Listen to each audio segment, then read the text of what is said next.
Yeah, have a few options. Emporia's weather right now is a little all over the place, so we could get rain, we could get dry. On a dry day, I'll run 2.2 air tracks front and rear, so mountain bike tires, the new, essentially the Renegade replacement from Specialized. Undecided on pressure at the moment, but probably 20-ish front and rear. Dial it in when we get there. I'll use the Tire Whiz sensors for this race, more so one for dialing it in before we get to the race, but also it's nice to know like that ghost flat feeling. You can kind of check. And then also if you plug a tire, I had this happen at Big Sugar last year when I plugged the tire. You're kind of unsure if the plug had seated or, you're getting that ghost flat feeling, and you can kind of just check that it's holding air, which is nice. How does Tire Whiz use? How does Tire Whiz work? Because I haven't used it. It's essentially just a live electronic pressure reading that you can have on your head unit. So I can throw it on my hammerhead and it'll tell me what my pressures are front and rear. You can also set alerts. So for example, if you want it to alert you if it's under 15 psi, it'll like beep. That's so it tells you if you're essentially getting a flat.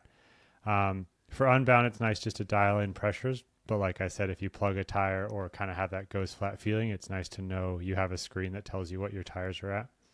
Because I know Zip rolled out a new wheel yesterday, which has the integrated tire pressure gauge in it. So is Tire Whiz like an aftermarket for any wheels, or is they only integrate into certain wheels? No, you can put them on any wheels. So I'm running the Revolve Terra CLX wheels, and you can throw it on there. I've also run it on the Controller Cells, which is our mountain bike wheels. It's essentially a sensor that sits on top of the valve, and it will connect to your head unit. So you can throw it on any wheel. Is there a weight penalty? It's like 25, 30 grams. I mean, yeah.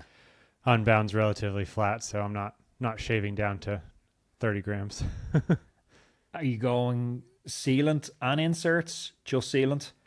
I'll bring inserts. I'm historically not a fan of them. I don't enjoy how they make tires feel. At the same time, Unbound isn't very technical, so maybe worth having the insurance. I think the biggest choice will be which tires I run based on the weather. I'll also bring 50C tracers and 45C pathfinders. Essentially, the smaller I go, the more clearance I have for mud if there's any like unmaintained sections on course, essentially like a couple years ago. Yeah. So have a few options for width. I would like to run the air tracks, all things considered. And then for gearing, I'll bring a 48, a 50, and a 52. And then I'll be running Explore in the back, likely running the 50. One by? One by, yep. The What, 48 what's the spread looking like on the back? It's a 1046, 13 speed. Nice. So pretty tight clusters, but you still get that 46 for Little Egypt, I'd say, is the steepest and more grindy thing on course. But yeah, I think the 48 would be more for, again, mud clearance. If the weather turns, essentially it gets it further away from the frame. And then 52, it's the goal is always to kind of be in the middle of the cluster as much as possible. So you're thinking about mud clearance in terms of your front chainring as well. I never even considered that. I only ever thought about mud clearance from a tire clearance perspective. Yeah, I mean, it'd be marginal at that point, but it gives you just a little more clearance between the frame and the chainring. And in my experience, less places for mud to bind up. The other nice thing is the ride wrap that I use on all my bikes has a ceramic coating. So from their experience, they're based in BC, so they get weather all the time. Mud actually doesn't the post on the way to me, bro.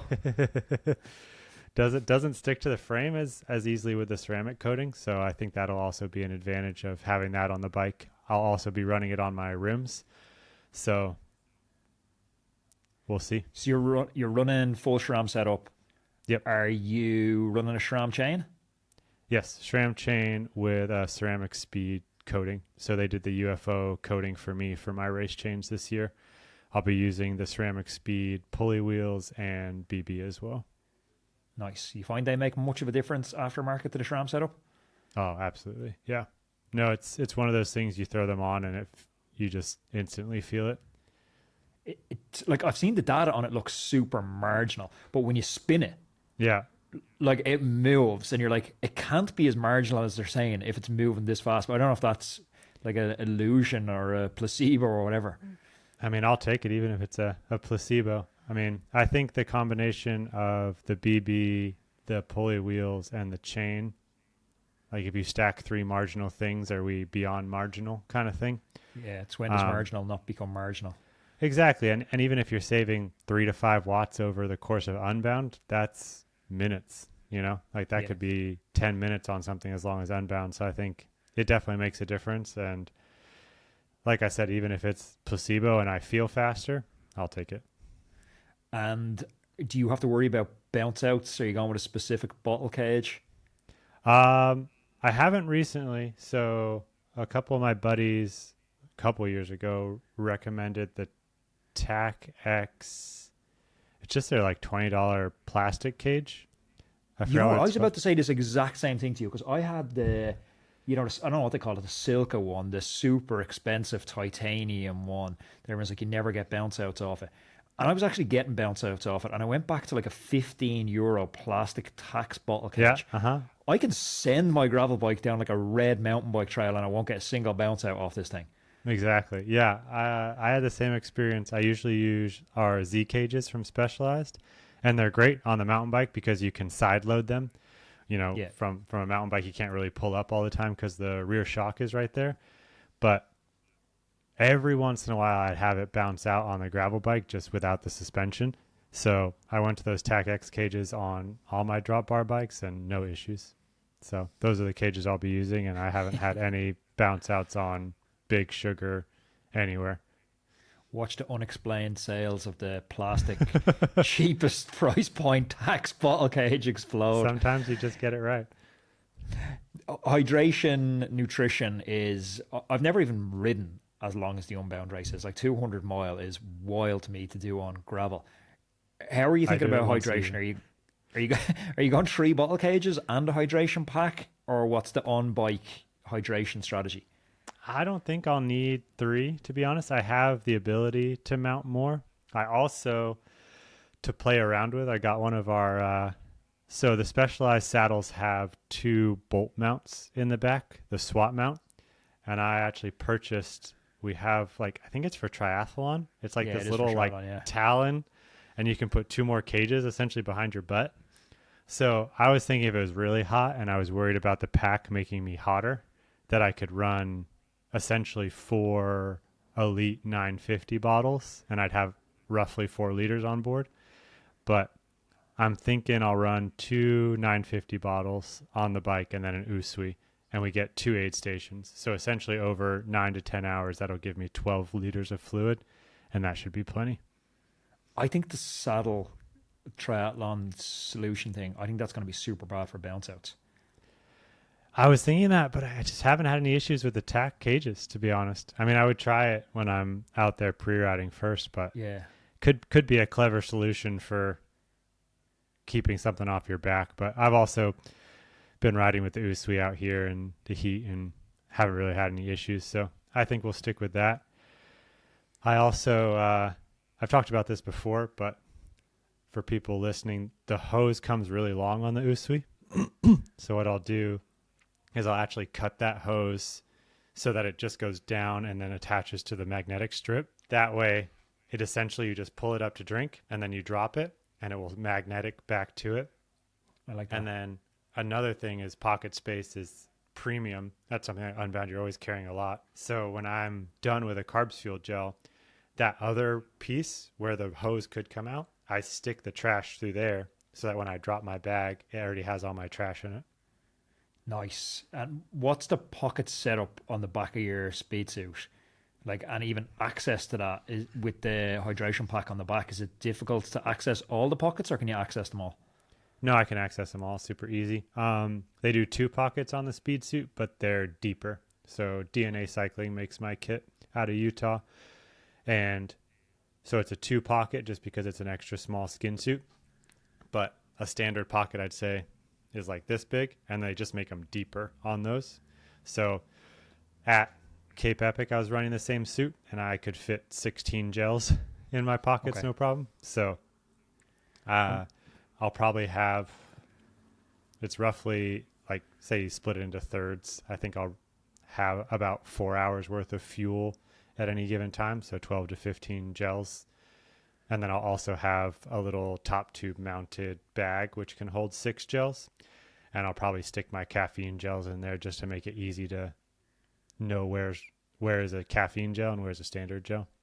And do you have a plan laid out in terms of feeding that you're going to feed every X number of kilometers? Or are you more going to just go with race situation when it chills out, just eat as much as you can? No, every 20 minutes I'll pump a gel. So essentially what we've been doing in training is I use the Carbs Fuel 50 gram gels. So every 20 minutes would be 150 grams per hour. And then what I've, well, just wait. What I've found is after like 5 or 6 hours, I can do even more. My bro science is that my glycogen's gone. So my body's, starting to rely pretty much entirely on what I feed it. Or my breakfast is more digested. Who knows? Yeah. But at the end of, I did an 8-hour essentially endurance practice last Sunday. And I was by the end doing 1 gel every 15 minutes. So 200 grams per hour. And averaged over the entire ride, I was at 170. How much does your training ride cost you? Like fucking $60 every time you go out to do a training ride. Well, that's the other best thing about Carbs Fuel. Those 50 gram gels are $2. I mean, yeah, I know. I've had Gabe on the podcast. We've talked about this before, but it even if I had to purchase Carbs Fuel, it would save me probably $6,000 to $8,000 a year. Yeah, it's wild how he's doing it. It's brilliant. Are you going? You're not going by the sounds of it with any. We've seen last year kind of innovation around hydration packs and speed suits.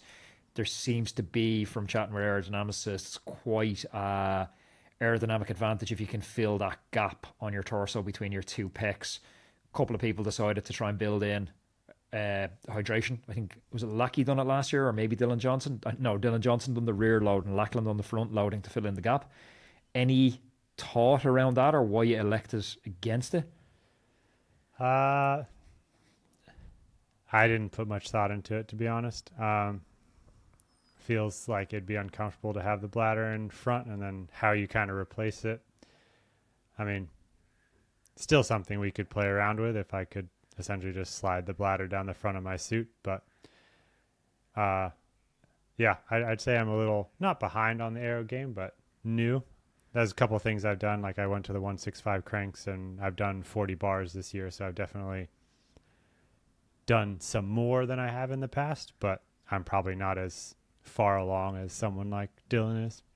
We have 3 long form podcasts every week. Some of them are 90 minutes or 2 hours long. And I realize you're busy.